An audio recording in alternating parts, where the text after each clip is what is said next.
तो हमारा चैप्टर चल रहा था साइटोलॉजी। एक बार लास्ट क्लास का रिवाइज करवाऊं तभी तो भैया कुछ पढ़ पाओगे तुम लोग, नहीं तो तुम लोग यही मैम क्या चल रहा था कोई कुछ बोलेगा, है ना। मैम 1-2 दिन और आराम कर लेते। हिमांशु नहीं पता, बहुत ऐसा लगता है ना बेड पे पड़े पड़े, मेरे को बेड में पड़े रहने की आदत नहीं है। मेरे को पढ़ाने की, मेरे को अंदर चुल है बहुत भयंकर वाली। जब मैं नहीं पढ़ाती हूँ तो मैं ज्यादा बीमार हो जाती हूँ। तो थोड़ा सा आप लोगों से इंटरेक्शन रहेगा, आप लोगों से बात करूंगी, पढ़ाऊंगी तो जल्दी ठीक होंगे, मैं ज्यादा अच्छा होगा ये, ठीक है। चलो आइए वंदना, मैं भी तुमको बहुत मिस कर रही थी बेटा, है ना। सबकी याद आई, मुझे बहुत याद आई सबकी। कि जैसे ही 5 बजता था सोचती थी इस बैच में क्लास है, 2 बजता था सोचती, 2.5 से 3 दिन तो मैं हॉस्पिटल में रही थी, मुझे होश ही नहीं था। पेन किलर लगा लगा के मेरे हाथ पाँव बहुत दर्द हुए थे। पाँव में जो थाइस वाला एरिया होता है ना, उसको मैं इतना कस कस के दुपट्टे से बांध लेती थी, लेकिन फिर भी कुछ नहीं हुआ। फिर भी इतनी खराब हालत रहती थी, इतना भयंकर पाँव में दर्द होता था कि एक दिन तो रात को मुझे 2 बजे हॉस्पिटल ले जाया गया। और ऊपर से एक बारिश इतनी जिसकी कोई, मैम फिजिक्स आपकी क्लास से आगे निकल गई, हाँ लेकिन अब मैं बराबर आ जाऊंगी सर के, तुम चिंता मत करो। आओ यहाँ पर। तो हमारा चैप्टर चल रहा था साइटोलॉजी, कोशिका विज्ञान पढ़ रहे थे हम। साइटोलॉजी में हमने क्या पढ़ा, तो बच्चों हमने साइटोलॉजी में प्रीवियस क्लास में पढ़ा था न्यूक्लियस। अभी मैं देख के आई थी आपकी क्लास में आपको क्या पढ़ाया था मैंने, केंद्रक। और न्यूक्लियस के अंदर 2 टाइप के न्यूक्लिक एसिड होते हैं, डीएनए और दूसरा कौन सा था प्यारे बच्चों, आरएनए था। फिर याद करो मैंने कहा था डीएनए के साथ एक प्रोटीन जुड़ जाती है, कौन सी प्रोटीन थी, हिस्टोन प्रोटीन। तो क्या बनते हैं, डीएनए और हिस्टोन प्रोटीन जुड़ने से ऐसे कुछ थ्रेड लाइक स्ट्रक्चर्स बनती हैं, इन्हें हमने क्या कहा था, क्रोमोसोम्स कहा था। याद आ रहा है कुछ, इन्हें हमने क्या कहा था, गुणसूत्र कहा था। और देन ये क्रोमोसोम्स 2 टाइप के होते हैं, एक होता है ऑटोसोम, एक होता है एलोसोम। और मैंने कहा था कि जो एलोसोम होते हैं किसके, मेल के, मेल बोले तो पापा के एलोसोम कौन से थे, X, Y। ये डिसाइड करते हैं कि होने वाला बच्चा जो माँ के गर्भाशय में है उसका जेंडर क्या होगा, वो बच्चा लड़का होगा या लड़की होगी। ये मैं पढ़ा चुकी थी कि अगर यहाँ से X आया और लड़की के X के साथ जुड़ गया तो यहाँ से होने वाली बच्ची क्या होगी, वो बेबी गर्ल होगी। लेकिन अगर यहाँ का X मम्मी का और Y के साथ जुड़ गया तो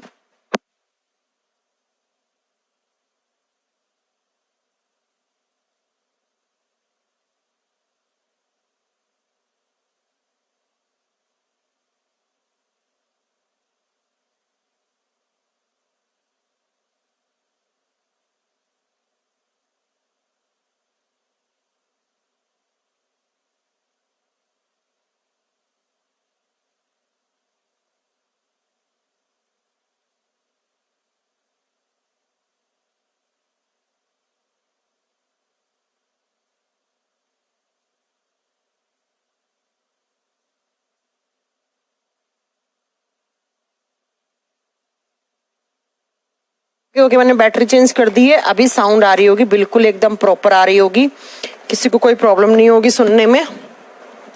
अच्छा ठीक है, आ गई साउंड आ गई, अभी चेक कीजिए आप, आ गई है। वो मैंने बैटरी चेंज करी तो थी लेकिन बैटरी भी इतने दिनों से रखी रहेगी, चार्ज ही नहीं की ना मैंने। चलो सुनो, मैं एक बार फिर से रिपीट करूं तो हमने प्रीवियस क्लास में क्या पढ़ा, अभी आ गई है sound, don't worry, battery change करनी थी वो, कि साइटोलॉजी कोशिका विज्ञान के बारे में पढ़ रहे थे कि एक सेल के अंदर कौन कौन से सेल ऑर्गेनेलिज हमें देखने को मिलते हैं। फिर हमने पढ़ा वहां पर कि सेल के अंदर क्या होता है, न्यूक्लियस केंद्रक होता है। न्यूक्लियस में क्या होता है, डीएनए और आरएनए होता है ना। फिर मैंने कहा था डीएनए के साथ हिस्टोन प्रोटीन जुड़ जाते हैं तो वो क्या बनाते हैं, वो क्रोमोसोम, वो गुणसूत्र बनाते हैं। और क्रोमोसोम को हम 2 कैटेगरी में डिवाइड करते हैं, ऑटोसोम, एलोसोम। एलोसोम किसके, लड़कों के, पापा के या लड़के के या नर के एलोसोम कौन से होते हैं, X, Y। और X और Y ही डिसाइड करते हैं कि माँ के पेट में जो होने वाला बच्चा है वो बच्चा लड़का होगा या लड़की होगी। अगर यहाँ से पापा का X मम्मी के X से जुड़ गया तो होने वाला बच्चा क्या होगा, बेबी गर्ल होगी। अगर मम्मी का X पापा के Y के साथ जुड़ गया तो होने वाला बच्चा बेबी बॉय होगा। इतनी बात मैं प्रीवियस क्लास में आपको बता चुकी थी। फिर मैंने कहा था कि मैं आपको एक केस बताऊंगी ट्रांसजेंडर का। याद है आप लोगों को? मैंने कहा था कि मैं आपको एक ट्रांसजेंडर का केस बताऊंगी कि ट्रांसजेंडर कैसे बनते हैं। ट्रांसजेंडर जिन्हें आप आम भाषा में किन्नर कहते हो या और भी जो भी आप नाम बोलते हो, है ना? तो लेकिन हम लोग इन्हें ट्रांसजेंडर या किन्नर कहते हैं, लेकिन पढ़े लिखे लोग क्या कहते हैं? पढ़े लिखे लोग कहते हैं कि इन्हें हो गया है क्लाइनफेल्टर सिंड्रोम। ये एक सिंड्रोम से ग्रसित लोग हैं, इनमें क्लाइनफेल्टर सिंड्रोम है। जो डॉक्टर हो गए या जो ज्यादा पढ़े लिखे लोग होते हैं वो क्या कहते हैं कि ये तो क्लाइनफेल्टर सिंड्रोम वाला बच्चा है। जब उनको पहली बार पता लगता है कि ये जो बच्चा हुआ है ये बच्चा ट्रांसजेंडर है, तो लोग क्या कहते हैं? हम लोग तो कह देते हैं कि ट्रांसजेंडर किन्नर कुछ भी आप जो भी आप भाषा में बोलो, है ना, अलग अलग नाम देते हैं इनके, लेकिन पढ़े लिखे लोग बोलते हैं क्लाइनफेल्टर सिंड्रोम वाला बच्चा है ये। अब बच्चों ध्यान से सुनना, सिंड्रोम का मतलब क्या होता है पहले तो ध्यान से सुनो। सिंड्रोम का मतलब होता है क्लस्टर ऑफ डिजीज। जब बहुत सारी बीमारियों का एक ग्रुप बन जाता है तो उसे सिंड्रोम कहा जाता है। या फिर सिंड्रोम का मतलब होता है ऐसे कोई कैरेक्टर या ऐसे कोई लक्षण जो बाय बर्थ बच्चे के अंदर पैदा हुए। जब उस बच्चे का जन्म हुआ तो उसमें कुछ अलग टाइप के कैरेक्टर आए हैं। वो कैरेक्टर या तो किसी बीमारी की हो सकते हैं या वो नॉर्मल इंसानों से अलग हैं, उसे सिंड्रोम नाम दिया जाता है। उसे सिंड्रोम नाम दिया जाता है। ये बात आपको याद रखनी है। ये कब बनता है? तो देखो ट्रांसजेंडर भी दो टाइप के होते हैं, एक होते हैं मेल ट्रांसजेंडर, एक होते हैं फीमेल ट्रांसजेंडर। आपने सुना होगा ये चीज, नहीं सुनी तो भी आप ध्यान से सुनिएगा। कब होते हैं, कैसे होते हैं ट्रांसजेंडर, कैसे बनते हैं? तो मैंने कहा था कि ये है फादर के एलोसोम। फादर बोले तो पापा, और फादर के एलोसोम कौन कौन से थे? X, Y थे, याद होगा। और मदर के एलोसोम कौन कौन से होते हैं? मम्मी के थे X और X। अब क्या होता है बच्चों, ध्यान से सुनना, क्रोमोसोम्स दो टाइप के थे। एक थे ऑटोसोम। ऑटोसोम कितने थे बताओ? 22 जोड़ी थे। भाई 22 जोड़ी क्रोमोसोम तो जाएंगे ही जाएंगे, चाहे लड़का हो चाहे लड़की हो, क्योंकि ये तो कॉमन क्रोमोसोम्स हैं, ये तो जाएंगे ही जाएंगे। 22 जोड़ी क्रोमोसोम तो जाएंगे ही जाएंगे, याद रखिएगा, चाहे लड़का हो चाहे लड़की हो। मतलब 44 क्रोमोसोम्स तो सेम हैं, दोनों के जाने ही चाहिए, है ना। जबकि एलोसोम्स क्या होते हैं? एक जोड़ी होते हैं और एक पेयर में दो होते हैं, पापा के XY, मम्मी के XX। अब मैंने कहा था कि 44 क्रोमोसोम आ गए और यहाँ का X और यहाँ का X आया। अगर XX आया और इन 44 के साथ जुड़ गया XX, तो ये क्या होगा? ये लड़की होगी। ये लड़कियों के क्रोमोसोम्स होते हैं, ठीक है। फिर मैंने कहा था अगर 44 के साथ यहाँ का Y और यहाँ का X जुड़ गया, XY जुड़ गया, तो ये क्या होगा? ये बेबी बॉय होगा, ये लड़का पैदा होगा। लेकिन हमें देखना है ट्रांसजेंडर का केस कैसे बनता है। तो प्यारे बच्चों ध्यान से सुनना, ट्रांसजेंडर का केस तब बनता है जब इन एलोसोम में प्रॉब्लम हो जाती है। एलोसोम बोले तो, अब मेरी बात को जरा ध्यान से सुनना, 44 तो थे ही थे, यहां से X आया, ये X आ गया, यहां का X आ गया, यहां आ गया X, यहां तक 44 प्लस XX क्रोमोसोम है, तो ये लड़की है, ये गर्ल है बच्चों। लेकिन इस बच्चे के अंदर, जो बच्चा माँ के पेट में है, उसके सेल्स में कुछ ना कुछ प्रॉब्लम हो गई, कुछ ना कुछ म्यूटेशन हो गया। म्यूटेशन का मतलब होता है अचानक से होने वाले परिवर्तन। वो बच्चा जो भी माँ के पेट में है और उसकी सेल्स में म्यूटेशन हो गया, कुछ परिवर्तन आ गया, और उस परिवर्तन के रिजल्ट से क्या हुआ? यहाँ का ये जो Y है, ये Y क्रोमोसोम भी यहाँ आ गया, ये Y क्रोमोसोम भी यहां आ गया। अब बताओ टोटल क्रोमोसोम कितने हो गए? 44, 45, 46, 47, टोटल क्रोमोसोम 47 हो गए। और मैंने आपको लास्ट क्लास में बताया था कि टोटल क्रोमोसोम्स कितने होने चाहिए? 46 होने चाहिए, जोड़ी में होने चाहिए क्रोमोसोम। लेकिन क्या यहां पर जोड़ी बन पाया? नहीं बन पाया। यहां तक 44 प्लस XX ये लड़की थी, लेकिन इस क्रोमोसोम में 46 की जगह एक और क्रोमोसोम एक्स्ट्रा आके ऐड हो गया। कौन सा? वाई, और वाई किसके कैरेक्टर लाता है? लड़कों वाले। तो इसमें लड़की और ये वाई कैरेक्टर ले आएगा बॉय, लड़कों वाले। और यहां से जो ये बच्चा बनेगा जिसमें 47 क्रोमोसोम आएंगे, ये कहलाएगा ट्रांसजेंडर, ये कहलाएगा क्लाइनफेल्टर सिंड्रोम से ग्रसित बच्चा। अब बच्चों ये क्या होगा? ये मेल ट्रांसजेंडर होगा या फीमेल? ध्यान से सुनना, ये पहले क्या बन रही थी? लड़की बन रही थी। इसमें कैरेक्टर किसके बन गए थे? पहले लड़की के बन गए थे, लेकिन बाद में वाई आके जुड़ गया तो ये किसके कैरेक्टर लाए? लड़कों वाला। मतलब ये ट्रांसजेंडर फीमेल ट्रांसजेंडर है। ये क्या है? फीमेल ट्रांसजेंडर है। तो ऐसे यहां से 47 क्रोमोसोम होकर बिना पेयर बने और जो बच्चा पैदा होगा उसको आप बोलोगे फीमेल ट्रांसजेंडर हो गया। अब ऐसे ही मेल होता है। मेल कैसे होता है? लड़कों के क्रोमोसोम होते हैं 44 प्लस XY। यहां तक एक साधारण लड़का है, एक नॉर्मल बॉय है। लेकिन क्या होता है कि यहां पर ये जो मदर वाला दूसरा X है ये आकर जुड़ जाता है। तो ये X किसके कैरेक्टर लाएगा? ये वाला X है तो लड़कियों वाले कैरेक्टर लाएगा। तो वो यहां तक तो वो साधारण बच्चा लड़का बन रहा था, लेकिन एक क्रोमोसोम और म्यूटेशन की वजह से आकर यहां पर जुड़ गया। तो टोटल अगेन क्रोमोसोम कितने हो गए? 44, 45, 46, 47। 47 हो गया, पेयर नहीं बना। लेकिन कौन सा क्रोमोसोम आकर ऐड हुआ? X। तो ये किसके कैरेक्टर लाएगा? लड़कियों वाले। तो अगेन देखो, पहले यहां से लड़का बन रहा था, बाद में इसमें लड़कियों वाला X आ गया, तो क्रोमोसोम ये किसे कैरेक्टर लाया? लड़कियों वाले। तो ऐसे ट्रांसजेंडर कहलाते हैं मेल ट्रांसजेंडर। फीमेल ट्रांसजेंडर होते हैं उनमें ऐसे क्रोमोसोम जाते हैं, और जो मेल ट्रांसजेंडर होते हैं उनमें ये क्रोमोसोम रहते हैं, और ऐसे यहां पर ट्रांसजेंडर पैदा होते हैं। इसी को बोलते हैं क्लाइनफेल्टर सिंड्रोम। इसी को कहा जाता है क्लाइनफेल्टर सिंड्रोम। ठीक है, तो याद रखिएगा कि अगर एक्स्ट्रा वाला वाई आकर जुड़ा है तो भैया वो लड़कों के कैरेक्टर लाएगा, और लड़कों के कैरेक्टर लाने से क्या होगा आप बताओगे? बच्चा वो क्या? एक बच्चा कह रहे हैं मैम ट्रांसजेंडर के अंदर बच्चा पैदा होता है क्या? नहीं नहीं नहीं, ट्रांसजेंडर कांट प्रोड्यूस बेबीज, वो बच्चे पैदा नहीं कर सकते। एक नॉर्मल लड़की को ही ट्रांसजेंडर बच्चे पैदा होते हैं, याद रखिएगा। बहुत सारे बच्चों को इस चीज के बारे में नॉलेज नहीं होती है, तो उन्हें लगता है कि ट्रांसजेंडर की शादी हो जाती है तो वो भी बच्चा कर लेते हैं। नहीं, दे कांट रिप्रोड्यूस बेबी। क्यों? क्योंकि उनके रिप्रोडक्टिव ऑर्गन डेवलप्ड नहीं होते हैं।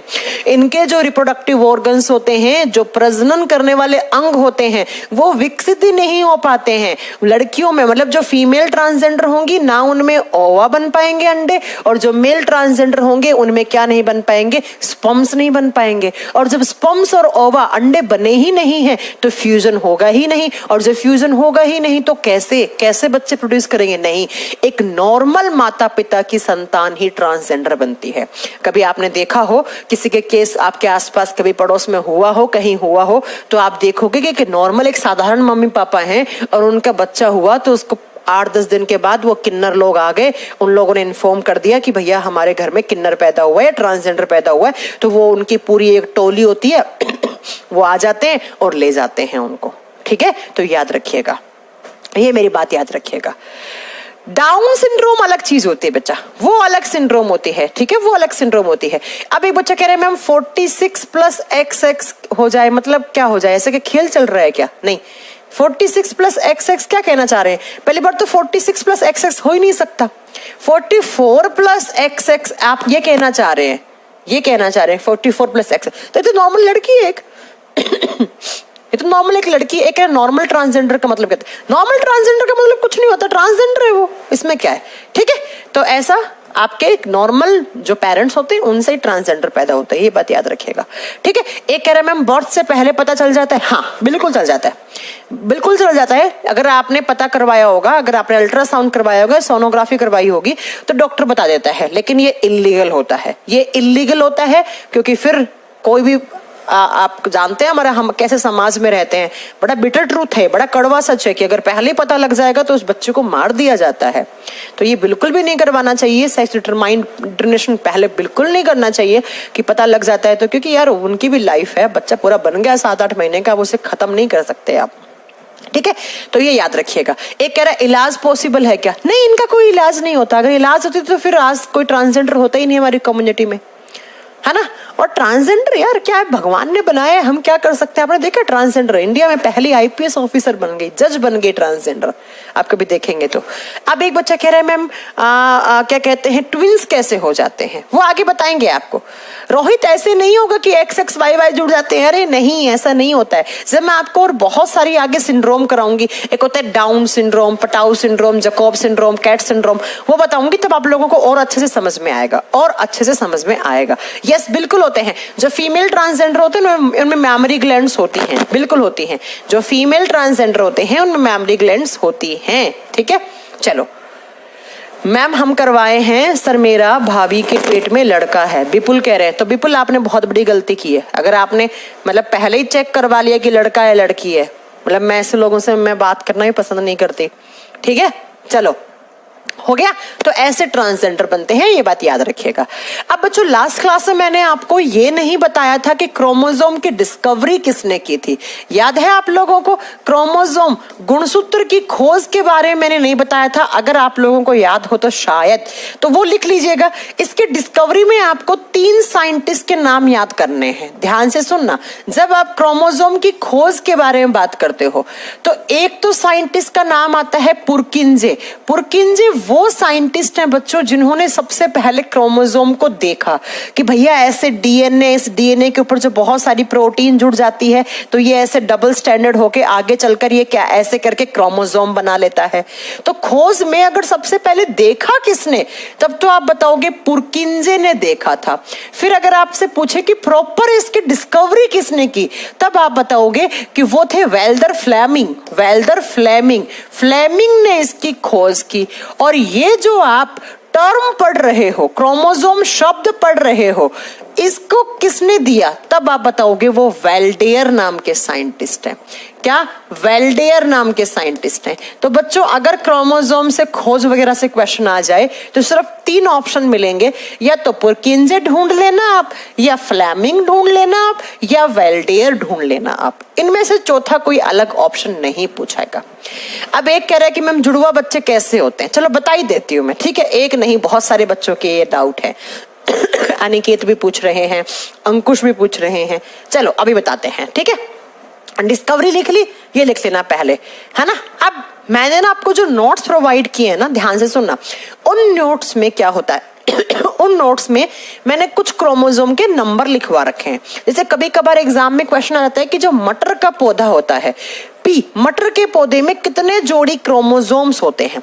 अब मटर के पौधे का क्यों पूछा जाता है, क्योंकि आपने सुना होगा मटर के पौधे पे एक्सपेरिमेंट करके जेनेटिक्स बनी थी, आनुवंशिकी। एक मिनट रुकना यार, बहुत खांसी आ रही है ना।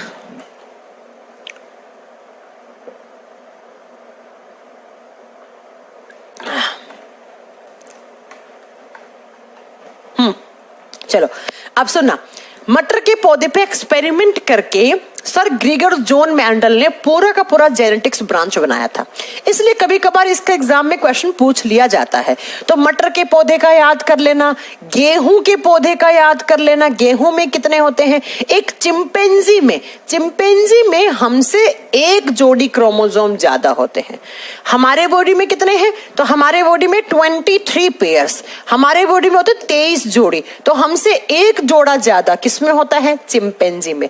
तो चिंपैंजी में हमसे 1 जोड़ी ज्यादा है, तो कितने हो गए, 24 पेयर्स हो गए।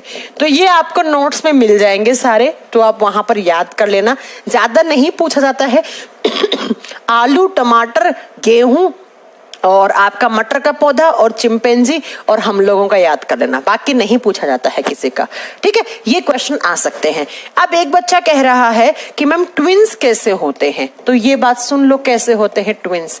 ट्विंस का मतलब होता है जुड़वा बच्चा, 2 बच्चे एक साथ पैदा होना मतलब ट्विंस कहलाता है। अब बच्चे सिर्फ दो ही नहीं, 3 भी हो सकते हैं, 4 भी हो सकते हैं।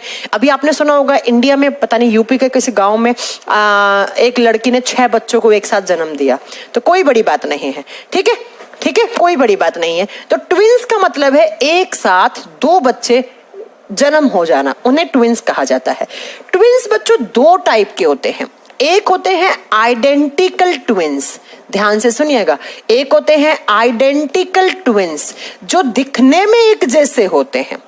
आप देखते होंगे कि दो लड़के एक साथ पैदा हुए, दिखने में एक जैसे हैं, दो लड़कियां एक साथ पैदा हुई, दिखने में एक जैसी हैं, सीता गीता, है ना, ऐसे आपने देखा होगा। नेक्स्ट आप बताओगे, एक होते हैं नॉन आइडेंटिकल। नॉन आइडेंटिकल का मतलब है जिनका जन्म एक साथ हुआ लेकिन बच्चों ये दिखने में एक जैसे नहीं है। इनको फैटर्नल ट्विंस भी कहा जाता है, फैटर्नल ट्विंस या नॉन आइडेंटिकल ट्विंस। और ये होता है आइडेंटिकल ट्विंस। आप मेरी बात को जरा ध्यान से सुनना।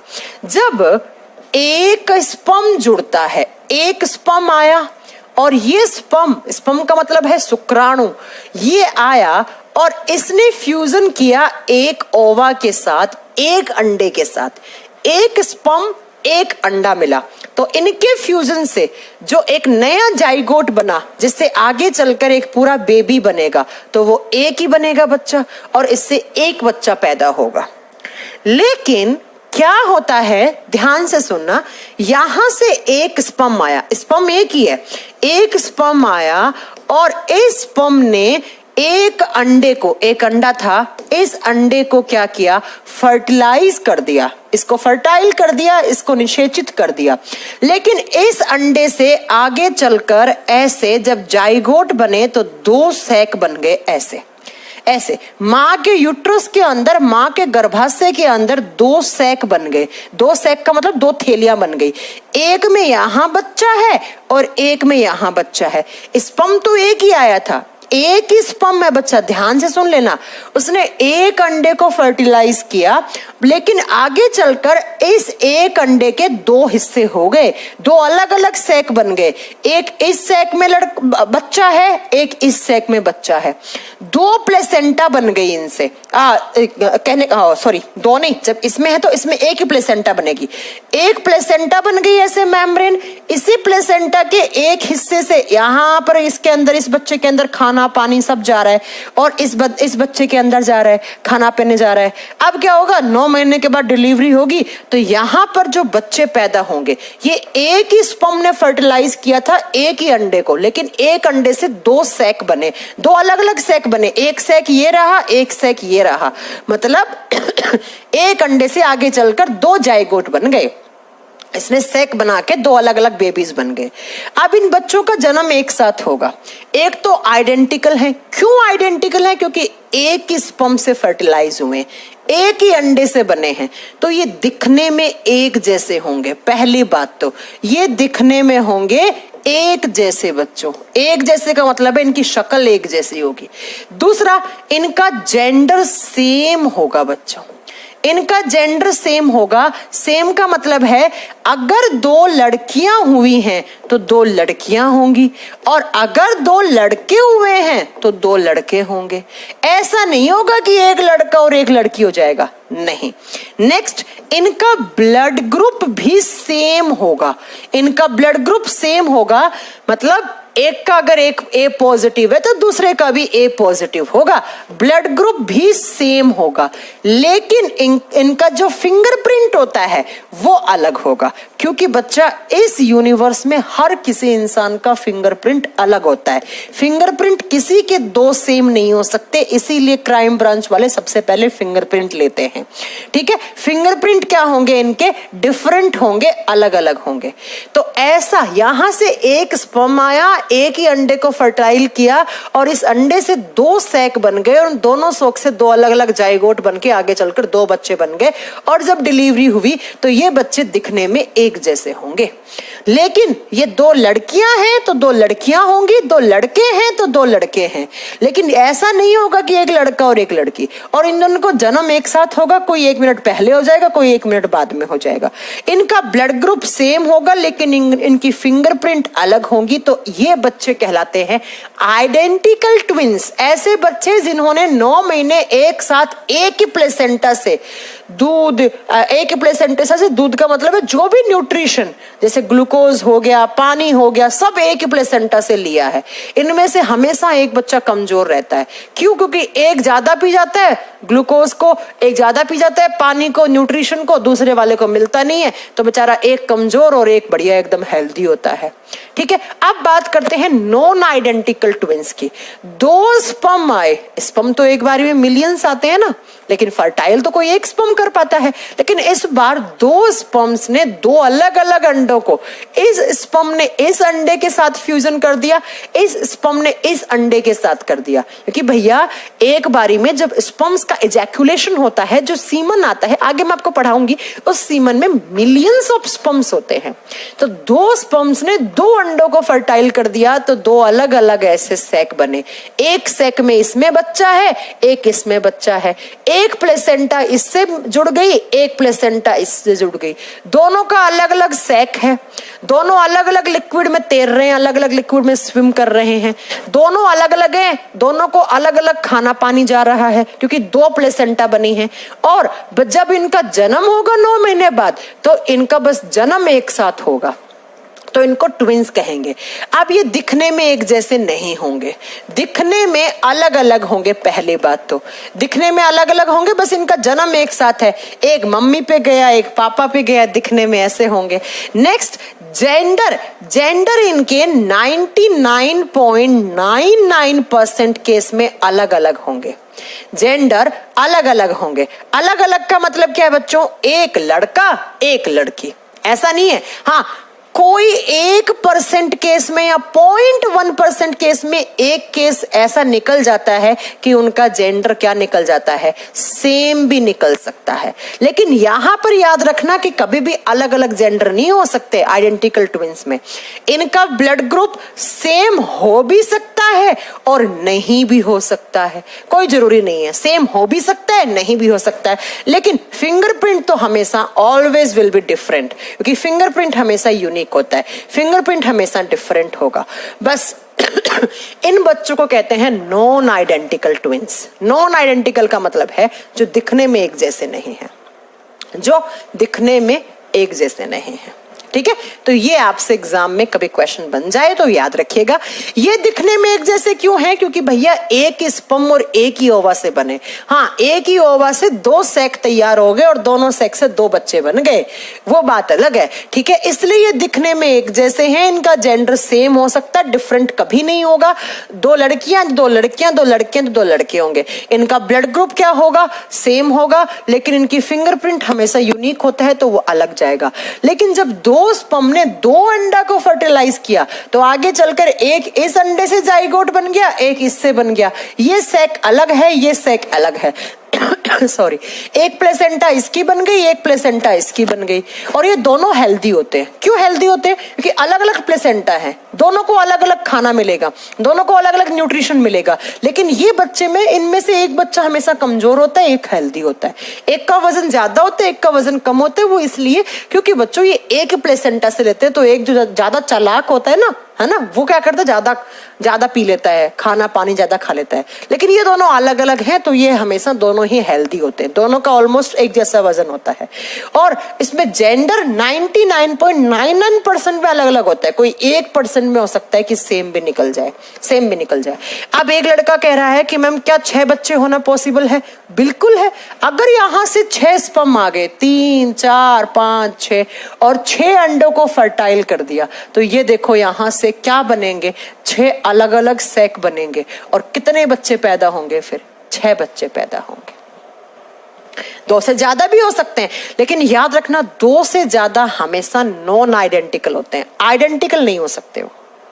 वो आइडेंटिकल नहीं हो सकते कभी भी। ठीक है, वो दिखने में एक जैसे नहीं हो सकते, वो दिखने में हमेशा अलग अलग होंगे, नॉन आइडेंटिकल होगा। बिल्कुल हो सकता है। आपने देखा होगा कि गिनीज बुक में अगर आप देखोगे तो गिनीज बुक में रिकॉर्ड है, एक महिला को 12 बच्चे पैदा हुए थे एक साथ। ठीक है, गिनीज बुक में एक लड़की का रिकॉर्ड है, उस लड़की ने एक बारी में 12 बच्चे पैदा किए थे। तो भैया कोई बात नहीं, तो याद रखेंगे 12 स्पर्म्स आए, 12 ओवा को फर्टाइल किया और 12 बेबीज बन गए। लेकिन हमेशा याद रखना 2 से अधिक बच्चे जब भी पैदा होते हैं तो वो नॉन आइडेंटिकल ट्विंस होते हैं। वो नॉन आइडेंटिकल ट्विंस होते हैं, वो दिखने में अलग अलग होंगे। ठीक है, चलो हो गया। तो ये होते हैं आपके ट्विंस, और 6 बच्चा जिंदा रहेगा, हाँ रह भी सकते हैं अगर उनकी प्रॉपर डिलीवरी हुई है, कोई परेशानी नहीं है, वो बच्चे एकदम हेल्दी हैं तो वो सरवाइव भी करेंगे। लेकिन मान लो किसी बच्चे का, कोई बच्चे का उल्टा जन्म हो गया, किसी ने किसी के सर पे छाती पे लात मार दी 6 में से किसी एक ने, तो उसको सांस लेने में दिक्कत होगी, तो उसका मिसकैरेज भी हो सकता है, उस बच्चे की वो प्री मैच्योर बेबी पैदा हो सकता है, या वो मरा हुआ बच्चा भी पैदा हो सकता है। क्योंकि भैया जब 6 रहेंगे तो आप समझ रहे हो, 6 रहेंगे तो आप देख सकते हो कि 6 बच्चे हैं, तो अगर एक बच्चे ने दूसरे बच्चे को लात वात मार दी, उसका वो सैक फट गया, तो बस बच्चा खत्म, वहीं खत्म। तो हो सकते हैं ऐसा। लेकिन 6 बच्चे जब होते हैं तो उस समय क्या कहते हैं, 1-2 तो ऐसे ही प्री मैच्योर से या फिर बहुत ही कमजोर से पैदा होते हैं, क्योंकि 6 के 6 को कैसे न्यूट्रिशन मिलेगा यार, है ना। चलो, तो ये हो गई बात, ये याद रखना। मैम मेरे कॉलेज में 2 ट्विंस पढ़ते हैं, तो आप उनसे पूछना कि आप आइडेंटिकल ट्विंस है या नॉन आइडेंटिकल है, ठीक है। DK पटेल, ओके चलो, एकदम एक जैसे हैं तो वो आइडेंटिकल हैं, ठीक है। अगर वो एक जैसे हैं दिखने में तो वो आइडेंटिकल हैं, ठीक है। चलो, हाँ ट्विंस में ट्रांसजेंडर हो सकते हैं, कोई बड़ी बात नहीं, बिल्कुल हो सकते हैं ट्विंस में ट्रांसजेंडर, है ना। चलो अब मेरी बात सुनो ध्यान से, ये हो गया क्रोमोसोम। क्रोमोसोम ने डिसाइड कर दिया होने वाला बच्चा लड़का होगा या लड़की होगा या ट्रांसजेंडर होगा, वो भी मैंने आपको केस बता दिया है। लेकिन अब हम बात करते हैं कि उस हुए बच्चे में किसके कैरेक्टर जाएंगे, मतलब उस बच्चे के लक्षण मम्मी पे हैं या पापा पर हैं। जनरली आप लोग बोलते हो कि मेरे में मेरे पापा के लक्षण हैं, मेरी आंखों का कलर मेरे पापा पे गया है, मेरी हाइट मेरे पापा पे गई है, और मेरे में मेरा गुस्सा मेरी मम्मी जैसा है, ऐसा कभी आपने बोलते हैं ना आप लोग, तो वो बिल्कुल सही बात है। मैं मेरी कजन्स आइडेंटिकल ट्विंस हैं, अरे वाह बहुत बढ़िया है, आइडेंटिकल ट्विंस है तो ठीक है। चलो अब पढ़ो, अब हो गया, खेल खत्म हो गया। एक कह रहे चिंकी मिंकी, ये चिंकी मिंकी साउंड मतलब बहुत गलत साउंड करता है ना, ये मत बोला करो चिंकी मिंकी, ठीक है, बहुत गलत लगता है ये चीज, प्लीज सोखना। चलो आप मेरी बात को थोड़ा ध्यान से सुनो कि जीन क्या होते हैं, ध्यान से सुनना मेरी एक बात को। जीन क्या होता है, segment of DNA, segment of DNA, DNA का एक छोटा सा सेगमेंट है, एक खंड है, उसे ही जीन कहा जाता है। ऐसे डीएनए बनाया था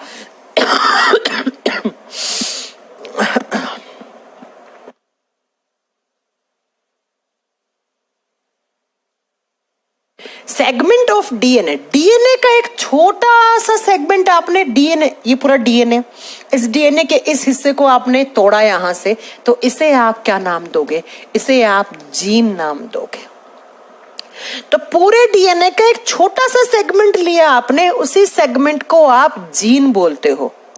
वो जीन जब आप इसको अलग करोगे तो ऐसी स्ट्रक्चर में दिखेगा, इतना छोटा सा दिखेगा, इसीलिए आपको बुक्स में लिखा हुआ मिलता है कि बीड लाइक स्ट्रक्चर।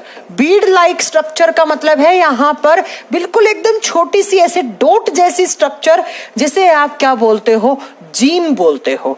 तो किसी भी डीएनए का एक छोटा सा सेगमेंट है, उसी खंड को आप जीन बोलते हो, जिसे हम बीड लाइक स्ट्रक्चर बोलते हैं। और जब आप इस जीन की बात करते हो तो बच्चों जीन को कहा जाता है smallest unit of genetics, it is the smallest unit of genetics.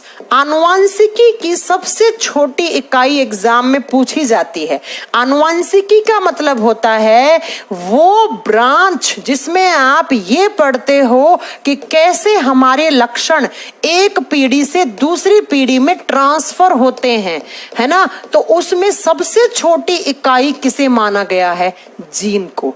Gene से छोटी कोई ऐसी चीज नहीं होती जो हमें पिछली पीढ़ी से कैरेक्टर को इस पीढ़ी में और इससे अगली पीढ़ी में ले जाने का काम करता है। जीन से छोटा कुछ भी नहीं है। इसीलिए एग्जाम में क्वेश्चन आता है कि जेनेटिक्स, आनुवंशिकी की सबसे छोटी इकाई किसे माना गया है, जीन को माना गया है। डीएनए का एक छोटा सा सेगमेंट है, उसी को ही जीन कहा जाता है। और जब आप इस जीन की डिस्कवरी की बात करते हैं कि जीन की डिस्कवरी किसने की थी, किसने जीन की खोज की थी, तो बच्चों जॉनसन नाम के साइंटिस्ट ने खोज की थी। जॉनसन नाम के साइंटिस्ट ने जीन की खोज की थी। और जब आप जीन के बारे में स्टडी करते हो, जीन के बारे में डिटेल में पढ़ोगी कि कैसे कौन सा जीन है कौन सा कैरेक्टर लेकर आया, तो उसे कहा जाता है genetics. To study about gene is known as genetics. आनुवंशिकी कहलाती है। जीन के बारे में अध्ययन करना एक पूरी शाखा बन जाती है बायोलॉजी की, एक ब्रांच बन जाती है, और उसी ब्रांच को आप क्या कहते हो? जेनेटिक्स। उसे आप आनुवंशिकी कहते हो। और सबसे पहले जेनेटिक्स ब्रांच पर काम करने वाले साइंटिस्ट कौन थे? Sir ग्रीगर John Mendel. Sir ग्रीगर John Mendel कौन थे? जॉन मेंडल थे। इसीलिए हम मेंडल जी को क्या बोलते हैं? Father of genetics. आनुवंशिकी के जनक मानते हैं, आनुवंशिकी के पिता मानते हैं। अगर ग्रीगर जॉन मेंडल नहीं होते तो कभी आप डीएनए नहीं पढ़ पाते, कभी आप ये नहीं जान पाते कि हमारे कौन कौन से लक्षण हैं जो हमें पिछली पीढ़ी से मिले हैं। और ऐसा कहा जाता है, एक कह रहे रक्त में डीएनए होता है क्या? हाँ जी, काना सांबा हमारे खून में डब्ल्यूबीसी होती है, प्लेटलेट्स होती हैं और उनके पास डीएनए होते हैं। तो बिल्कुल होता है खून में डीएनए, किसने कहा नहीं होता है? अगर खून में डीएनए नहीं होता तो कभी भी आपका ब्लड का मतलब क्यों निकाल के उसके ऊपर आप डिस्कवरी कर रहे होते? ठीक है, तो याद रखिएगा, खून में जो आरबीसी है उसके पास डीएनए नहीं है, लेकिन खून में जो डब्ल्यूबीसी हैं, जो प्लेटलेट्स है, उसमें बिल्कुल होता है। ठीक है, तो याद रखिएगा sir ग्रीगर John Mendel father of genetics कहलाते हैं। अब मेरी बात को जरा ध्यान से सुनना। यस, एक कुमार सत्यम कह रहे हैं कि is it true hair fall is depend on genetic problem? Yes, बिल्कुल। ये हेयर फॉल आपने देखा होगा कि आपके पापा के बाल कम है तो आपके बाल कम होते हैं। यस, हेयर की ग्रोथ बिल्कुल जेनेटिक डिसऑर्डर हो सकता है। अब मेरी बात को जरा ध्यान से सुनना। ये जीन क्या करते हैं? मैंने आपको कहा था कि पूरा का पूरा डीएनए है, हम उसे क्या बोलते हैं? जेनेटिक मटेरियल बोलते हैं। वो मटेरियल जो जेनेटिक इंफॉर्मेशन को ट्रांसफर करता है। तो जब भैया डीएनए जाएगा तो उसका सेगमेंट तो जाएगा ही जाएगा, और सेगमेंट गया है मतलब क्या गया है? जीन गया है। अब जीन गया है तो जीन अपने साथ लेकर जाता है क्या? Genetic characters. क्या लेकर जाता है? Genetic characters. हिंदी में इसे कहा जाता है आनुवंशिक लक्षण। बहुत सारे लक्षण होते हैं जो हमें पिछली पीढ़ी से मिलते हैं। जैसे फॉर एग्जाम्पल आप लिखो कलर ऑफ हेयर्स, आपके बालों का कलर, आपके बालों का कलर।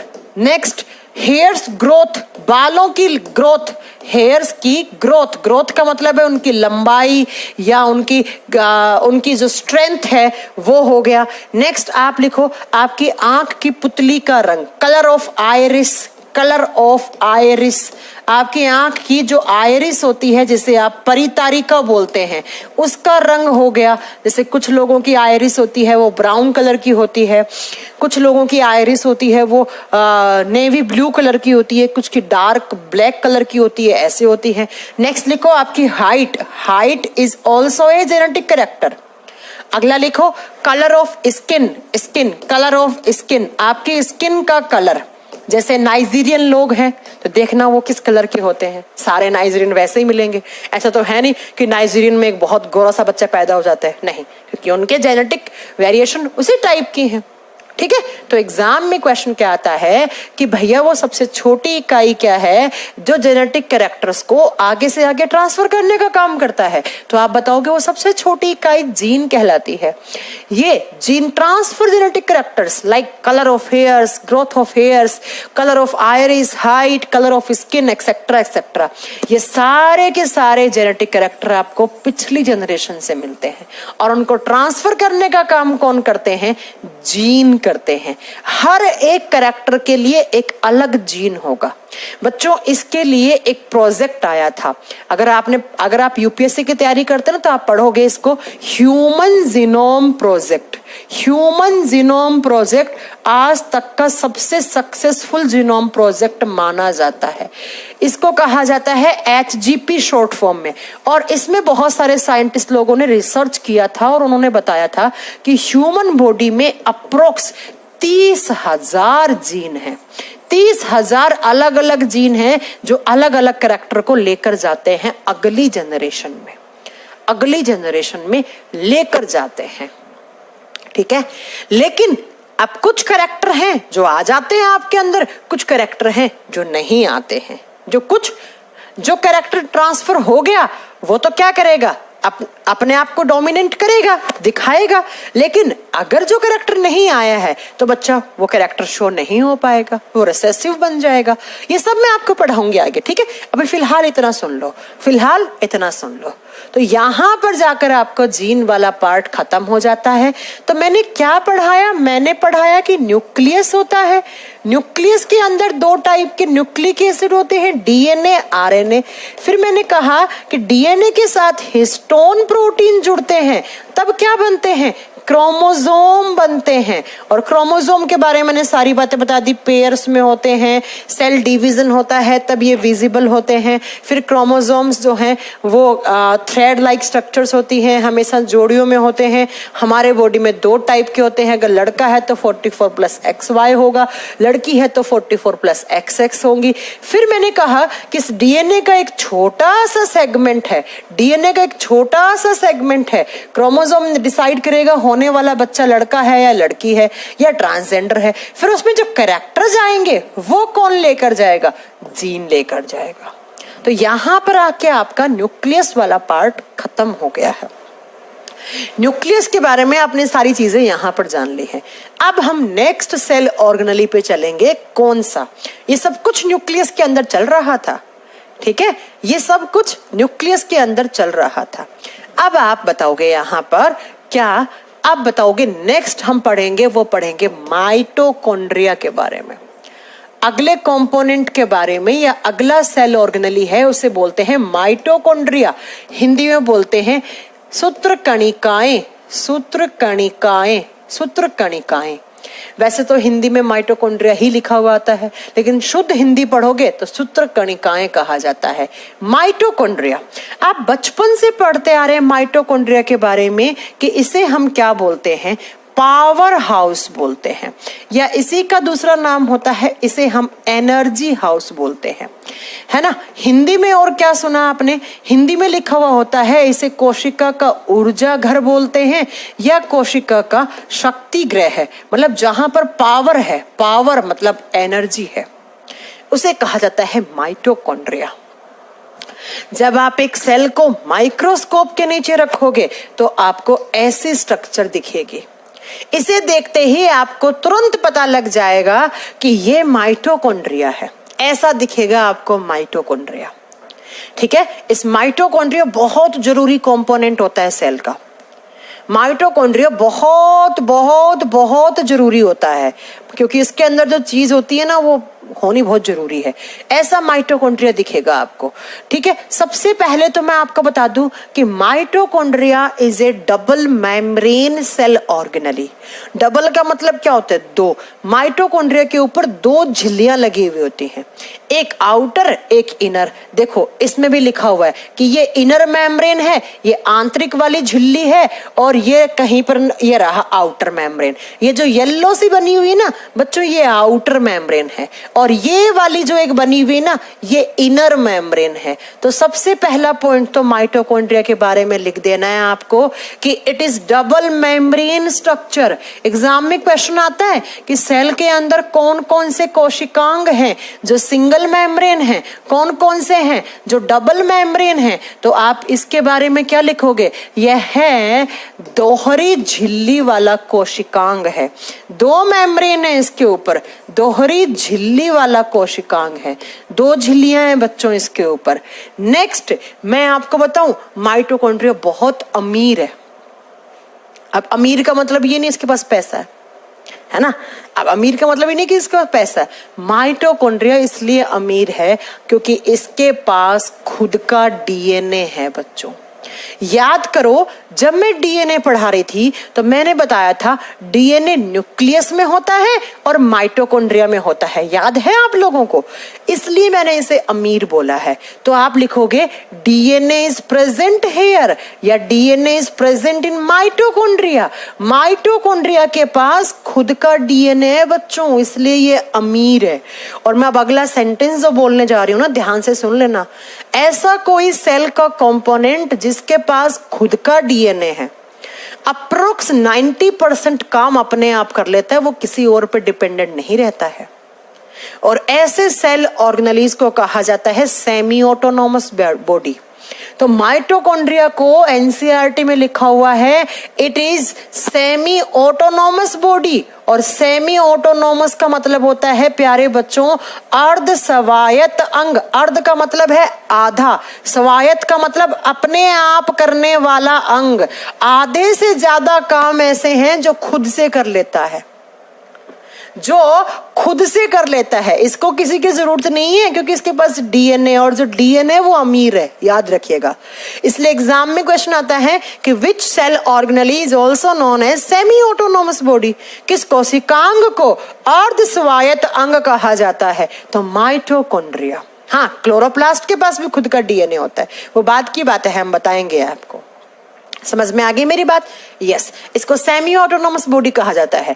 और सिर्फ इसके पास डीएनए नहीं, बच्चों लिख देना, इसके पास खुद का राइबोसोम भी होता है, इसके पास खुद का आरएनए भी होता है। आरएनए इज प्रेजेंट, आरएनए भी है इसके अंदर। और एक बात और बताऊं, इसके पास राइबोसोम भी होता है। तो आप देखो ना, राइबोसोम, मैम ने कहा था राइबोसोम आरएनए सेल के अंदर प्रोटीन बनाने का काम करते हैं। तो देखिए ये दोनों क्या कर रहे होंगे? प्रोटीन बनाने का काम कर रहे होंगे। तो ये अपने काम खुद से कर रहा है कि नहीं कर रहा है? याद है आप लोगों को, मैंने कहा था डीएनए से पहले बनता है एमआरएनए। याद है ये बात? इसे ट्रांसक्रिप्शन कहा जाता है। देन एमआरएनए से और आरआरएनए की हेल्प से कहां पर जाकर? राइबोसोम के पास जाकर क्या बनता है? प्रोटीन, जिसे हमने क्या नाम दिया था? ट्रांसलेशन नाम दिया था। ये याद होनी चाहिए पढ़ाई हुई चीजें। तो बच्चों ये अपने बहुत सारे काम खुद से कर लेता है, इसीलिए इसे सेमी ऑटोनॉमस बॉडी कहा जाता है।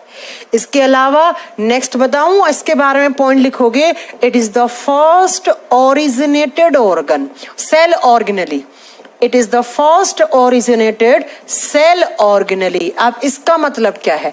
इसका मतलब यह है, यह है सबसे पहला उद्भिद, यह है सबसे पहला उद्भिद कोशिकांग है। एक सेल के अंदर सबसे पहले क्या बनता है? माइटोकॉन्ड्रिया बनता है बच्चों। क्यों बनता है? उसका आंसर अभी मिल जाएगा 2 मिनट के बाद। जब एक सेल बनती है उसके पास सबसे पहले उसका माइटोकॉन्ड्रिया बनता है, याद रखना। उसके बाद सब बनेगा, ये राइबोसोम वगैरह सब कुछ बाद में बनेंगे।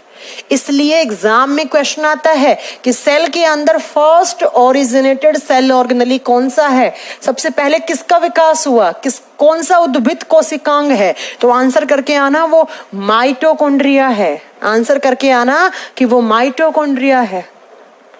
क्यों है? क्योंकि बच्चों यहां पर क्या होता है, इस माइटोकॉन्ड्रिया, जब आप माइटोकॉन्ड्रिया की बात करते हो ना, तो माइटोकॉन्ड्रिया के अंदर ऐसे उंगली नुमा उभरी हुई संरचनाएं होती हैं। ऐसे, ये देखो, जैसे आपकी उंगली है ना, ऐसे बहुत सारी फिंगर लाइक प्रोजेक्शंस होती हैं, और इनके पास होता है सरफेस एरिया। एक तो मैंने ऐसे लाइन ड्रॉ करी, एक मैंने ऐसे लाइन ड्रॉ करी। बताओ सरफेस एरिया ज्यादा किसके पास है? इसके पास। तो सेल के अंदर जो माइटोकॉन्ड्रिया होता है उसके अंदर ऐसी उंगली नुमा उभरी हुई संरचनाएं होती हैं जो क्या देती हैं? सरफेस एरिया देती हैं। किसके लिए? एनर्जी बनने के लिए। और यहां पर होता है एक प्रोसेस जिसे कहा जाता है सेल्यूलर रेस्पिरेशन। एग्जाम में क्वेश्चन आता है कि cellular respiration takes place in which part of cell? कोशिका के किस हिस्से में कोशिकीय श्वसन होता है? बच्चों आंसर करके आना माइटोकॉन्ड्रिया। देखो सेल्यूलर का मतलब होता है जो सेल के अंदर हो, जो सेल के अंदर हो रहा है उसे सेल्यूलर, उसे कोशिकीय कहा जाता है। रेस्पिरेशन का मतलब क्या होता है? रेस्पिरेशन का मतलब होता है जो भी आप खाना खाते हो वो आपके बॉडी में कन्वर्ट हो जाता है ग्लूकोज में। फिर ये ग्लूकोज हमारी हर एक सेल तक पहुंचता है।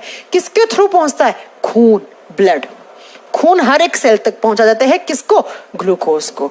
तो जैसे ही ग्लूकोज आएगा, अब इस ग्लूकोज को तोड़ता है ऑक्सीजन। खाना खाया, पाचन तंत्र है वो ग्लूकोज में बदल देता है, फिर खून उस ग्लूकोज को हर एक सेल के पास पहुंचा देता है। फिर आपने लंबी लंबी सांसें ली तो ऑक्सीजन घुल रहा है आपके खून के अंदर, ये ऑक्सीजन आकर इस ग्लूकोज को तोड़ता है और तोड़ने से बनता है कार्बन डाइऑक्साइड, पानी प्लस एनर्जी। और हमारे बॉडी में जो एनर्जी होती है वो किसकी फॉर्म में होती है? एटीपी, पहले बढ़ा चुकी हूं, एडिनोसिन ट्राइफॉस्फेट के रूप में होती है। ये एनर्जी है बच्चों। और ये जो केमिकल रिएक्शन लिखी है ना मैंने, ये अभिक्रिया, इसे बोलते हैं सेलुलर रेस्पिरेशन, इसे बोलते हैं कोशिकीय श्वसन। इसी को कहा जाता है ग्लूकोज का ऑक्सीजन की सहायता से टूटना, कार्बन डाइऑक्साइड, पानी और एनर्जी का एटीपी के रूप में बनना सेलुलर रेस्पिरेशन कहलाता है। सेल के अंदर है इसलिए इसको सेलुलर रेस्पिरेशन बोलते हैं। ये केमिकल रिएक्शन कहाँ हो रही है? यहाँ हो रही है। तो यहाँ पर बहुत सारी एनर्जी बनती भी है, किसकी फॉर्म में? एटीपी की फॉर्म में। बहुत सारी बनती भी है और बहुत सारी बनकर वो क्या होती है? स्टोर होती है। इसलिए इसे कहा जाता है energy house of the cell. इसके पास एनर्जी, और भैया जिसके पास एनर्जी उसके पास पावर है, उसके पास ताकत है, इसीलिए इसे कहा जाता है power house of the cell. कोशिका का ऊर्जा घर या कोशिका का शक्ति गृह है। तो एग्जाम में क्वेश्चन ऐसे आ सकता है। इसी में एनर्जी बनी किस प्रोसेस के थ्रू? सेलुलर रेस्पिरेशन प्रोसेस के थ्रू यहां एनर्जी बनी और बनकर स्टोर हो गई। अब ये बताओ, किसी दिन हमारे बॉडी में हमारी सेल्स को एनर्जी चाहिए होगी तो वो किससे लेंगी? वो माइटोकॉन्ड्रिया से लेंगी। वो किससे लेंगी? माइटोकॉन्ड्रिया से लेंगी। इसलिए इसे कहा जाता है, आप बताओगे, एनर्जी हाउस या power house of the cell. Energy house या power house of the cell. तो आपसे पूछ ले कि सेलुलर रेस्पिरेशन कहाँ होता है, आप क्या बताओगे? माइटोकॉन्ड्रिया में होता है। अब एक बच्चा कह रहा है मैम प्लांट में माइटोकॉन्ड्रिया होता है? यस, प्लांट में भी माइटोकॉन्ड्रिया होता है। लेकिन आप याद करो, मैंने आपको पढ़ाया था कि 2 टाइप की सेल्स होती हैं। कौन कौन सी? एक होती है प्रोकैरियोटिक सेल, एक होती है यूकैरियोटिक सेल। तो मैंने कहा था प्रोकैरियोटिक में माइटोकॉन्ड्रिया नहीं होता, जबकि यूकैरियोटिक में माइटोकॉन्ड्रियाज आर ऑलवेज प्रेजेंट। और यूकैरियोटिक का एग्जाम्पल क्या था? Plant cell, algae cell, fungi cell और एनिमल सेल। तो इन सब में माइटोकॉन्ड्रिया होता है।